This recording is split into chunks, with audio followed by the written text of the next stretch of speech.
പരിശുദ്ധമായ റമദാൻ നമ്മളിലേക്ക് ആഗതമാകുമ്പോൾ അതിനു വേണ്ടിയിട്ട് നമ്മളൊന്ന് പാകപ്പെടേണ്ടതുണ്ട്. കിബറില്ലാത്ത, ഹസദില്ലാത്ത, ഉജുബില്ലാത്ത, റിയാ ഇല്ലാത്ത നല്ലൊരു കൽബ് നമുക്ക് വേണം.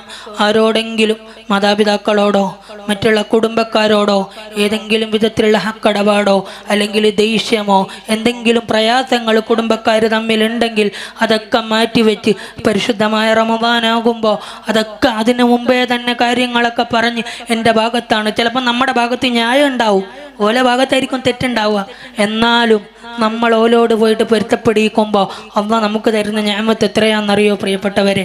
അതുകൊണ്ട് നമ്മുടെ ഭാഗത്തുള്ള എല്ലാ ഹക്കടപാടുകളും നമ്മൾ പരമാവധി തീർത്ത്, പറഞ്ഞു തീർക്കാനുള്ളതാണെങ്കിൽ അങ്ങനെ, സാമ്പത്തികമാണെങ്കിൽ അങ്ങനെ, എല്ലാ നിലക്കും നമ്മൾ നമ്മുടെ ഹക്കടപാട് മുഴുവനും പൂർത്തീകരിച്ച് പരിശുദ്ധമായ റമദാനിനെ നമ്മൾ വരവേൽക്കണം.